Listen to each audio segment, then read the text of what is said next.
जी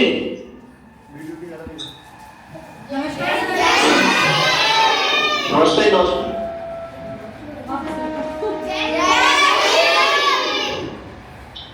बच्चे जय हिंद कर रहे हैं सर। खुश रहो जय हिंद, खुश रहो। आपका बहुत बहुत धन्यवाद सर, आज हमारे ग्राम पंचायत राजपुर के बच्चों से जुड़ने के लिए। एक बार आप एड्रेस कर दीजिए, उसके बाद में कुछ बच्चे हैं जो आपको कुछ कविता सुनाना चाहते हैं और 1 मिनट का भाषण देना चाहते हैं। Please sir. आज बालिका दिवस पे सभी को आपको बहुत बहुत शुभकामनाएं, बहुत बहुत प्यार बच्चों को। और मतलब ये जो दिन होते हैं ना, कोई खास दिन मनाए जाते हैं, जैसे वुमेन डे, बालिका दिवस, टीचर्स डे, तो ये जो दिन आयोजित किए जाते हैं या उनको सेलिब्रेट किया जाता है, वो सिर्फ हमें अपनी आकांक्षाओं को, अपने लाइफ के टारगेट्स को रिमाइंड करने के लिए, अपने जो रेजोल्यूशन है, जो हमारी प्रतिबद्धता है, उसको अपने मन में उसका संकल्प को दोहराने के लिए, इसलिए इनकी इंपॉर्टेंस दिनों की रहती है।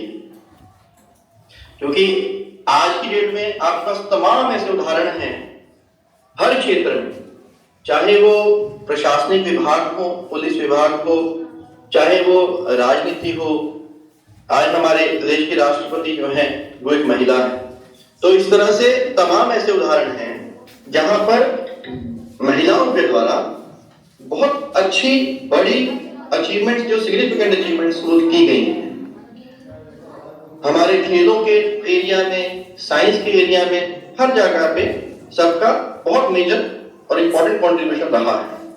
तो आप सभी बच्चों को मैं यही कहना चाहता हूं कि अपनी लाइफ में अपने टारगेट्स रखें, बड़े टारगेट्स रखें, और फिर जीवन में उन टारगेट्स को अचीव करने का प्रयास करें, है ना।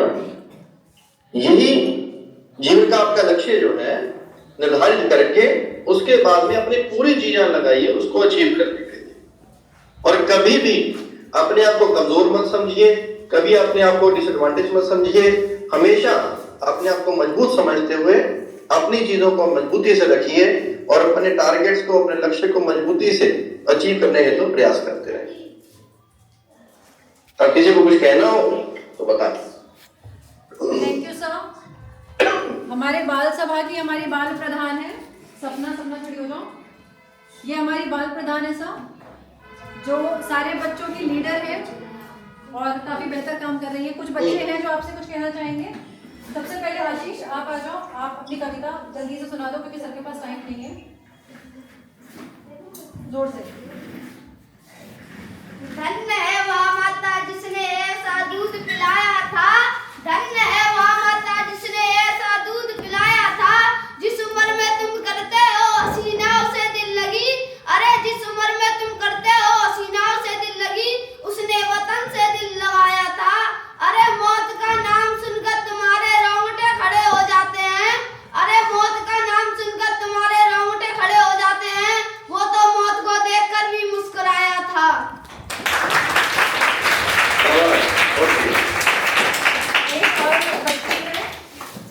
पहले ग्राम प्रधान जो हमारी बाल प्रधान है ये कुछ कहना चाहती हैं, लड़का लड़की एक समान, सबको दो विद्या का ज्ञान, पढ़ लिख कर दोनों बनेंगे मान, उनसे चमकेगा पूरा हिंदुस्तान। शिवानी।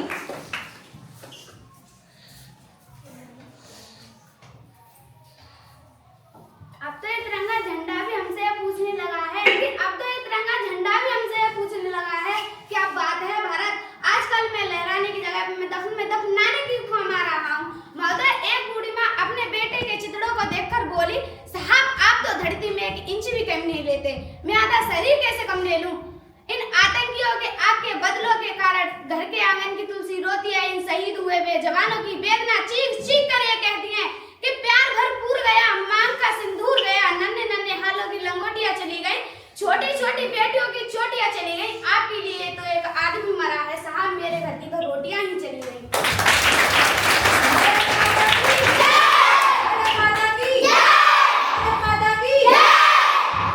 सर एक और बच्ची है अंजलि, वो एक छोटा सा स्पीच देना चाहती है। अंजलि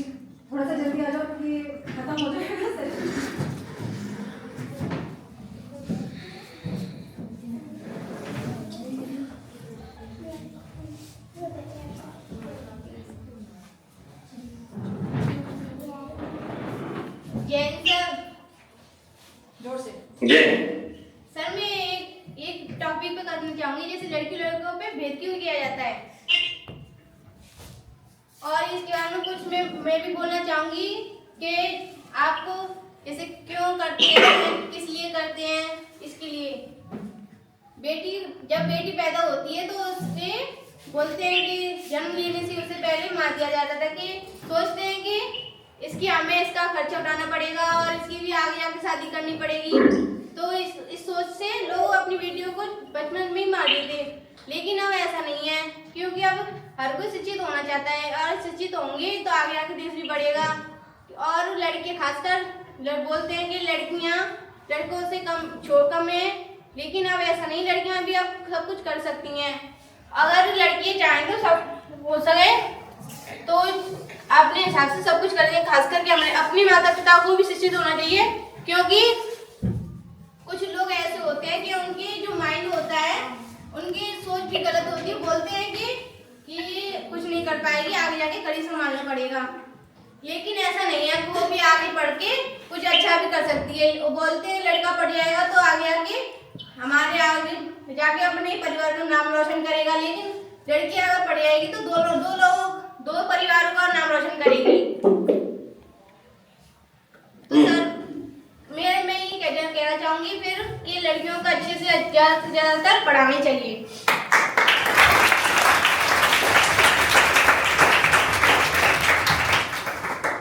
थैंक यू सर, हमसे जुड़ने के लिए, हमारे बच्चों को मोटिवेट करने के लिए। और आप सर लास्ट में बस सबको जो भी आपसे बात करना चाहें, इंट्रोडक्शन। बच्चे मैं एक चीज कहना चाहता हूँ सबको। एक बात आती है कि बच्ची जो है बड़ी होकर घर ही चलाएगी, उसको वापस घर ही चलाना पड़ेगा। तो मैं ये बात आप सबको कह रहा हूँ, आप बहुत छोटे हो उम्र में और ये बातें जिंदगी की बड़ी हैं, तो हो सकता है आपको समझना है या समझेंगे कुछ सालों बाद। घर चलाना कोई छोटी चीज नहीं होती, घर चलाना एक बहुत बड़ी चीज है। ऐसे तमाम लोग हैं जो बड़े बड़े संस्थान तो चला लेते हैं, लेकिन घर सक्सेसफुली नहीं चला पाते। तो घर चलाना अपने आप में बहुत बड़ी चीज है। घर चलाना कोई छोटी चीज नहीं है। घर में हर किसी की जरूरत का ख्याल रखना, ये अपने आप में बहुत इंपॉर्टेंट है। जब घर से आदमी संतुष्ट होता है, घर से आदमी शांत चित्त होता है, घर में कलह नहीं होती, तभी वो बाहर भी अच्छा परफॉर्म कर पाता है। ऐसा नहीं है कि घर में बिल्कुल अफरा तफरी मची रहे तो आदमी का मन बाहर लग जाएगा। तो इसलिए जो बाहर अच्छा काम करते हैं उसमें से ज्यादातर लोग उनके घर की जो महिला है, चाहे वो माँ के रूप में हो, चाहे वो बेटी के रूप में हो, बहन के रूप में हो, पत्नी के रूप में हो, किसी भी रूप में हो, तो घर चलाना अपने आप में बहुत बड़ा टास्क है। मतलब हमसे ज्यादा एक महिला, एक बच्ची इस चीज को ज्यादा समझ सकती है। बीइंग पुरुष के रूप में हो सकता है कि हम उसको उतना अच्छी तरह से नहीं भी डिस्क्राइब कर सकते, लेकिन हाँ इतना लिटरेचर का स्टूडेंट होने के नाते या मेडिकल बैकग्राउंड होने के नाते या पुलिस विभाग में होने के नाते, क्योंकि बहुत बारीकी से समाज को देखने का मौका मिलता है, तो घर चलाना अपने आप में बहुत बड़ा टास्क है, बहुत इंपॉर्टेंट टास्क है, बहुत संवेदनशील टास्क है। तो इसको कभी भी कमतर आंकने की गलती मत करें। अगर आप घर अच्छे से चला सकते हैं तो आप कुछ भी कर सकते हैं। ये सबसे बड़ी कला है, क्योंकि वहां पे किसी की प्रोफेशनल कमिटमेंट नहीं होती, वहां पे पर्सनल कमिटमेंट्स होती है। वहां आपको जरूरतें आदमी अपना हक समझता है। एक घर की महिला का आदमी हक समझता है कि यहाँ पे मेरी कोई जरूरत है। अगर किसी बच्चे को स्कूल जाते हुए मोजे की जरूरत है, जूते की जरूरत है, कपड़ों की जरूरत है, तो वो हक से अपनी मां से मांगता है। एक पति हक से अपनी पत्नी से मांगता है कि हाँ मैं जब जाऊंगा तो मुझे वो नाश्ता तैयार करके देगी, जब मैं वापस आऊंगा तो मुझे खाना अच्छा मिलेगा। तो वो अपना हक समझता है, हक समझने लगता है, हक बनता भी है और समझने भी लगता है, फॉर ग्रांटेड लेता है। और जब कोई आदमी फॉर ग्रांटेड चीजों को ले ले तब उसकी जरूरत को पूरा करना ये अपने आप में बहुत टीडियस, बहुत कठिन टास्क होता है। तो इसलिए घर चलाना, घर को संभालना, घर को संवारना अपने आप बहुत बड़ा टास्क है।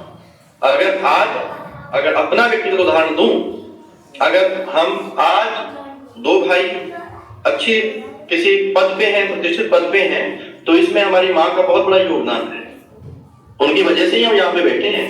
अगर वो इतना त्याग उनका तब इतना ना होता तो हम आज यहाँ पे नहीं होते। इसी तरह से अगर आज की डेट में अपना कार्यभार अच्छी तरह से कर सकते हैं तो हमारी पत्नी का, हमारी धर्मपत्नी का बहुत इसमें बड़ा योगदान है। तो इसलिए कभी भी घर चलाने वाली बात को कभी कमतर ना आके उसमें गर्व महसूस करें, क्योंकि वो बहुत बड़ा हमारे समाज का एक बहुत इंपॉर्टेंट पार्ट, इंपॉर्टेंट दायित्व है। तो उसकी उतनी निष्ठा, उतनी जिम्मेदारी से निभाएं और उसके प्रति अपना गर्व महसूस करें। अगर आप अच्छे से घर चला पा रहे हैं तो आपको गर्व महसूस करना चाहिए।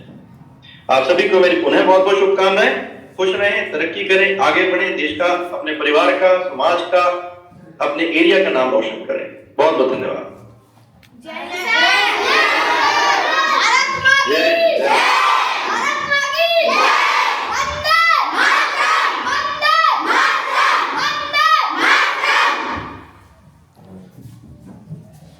Thank you sir. जय।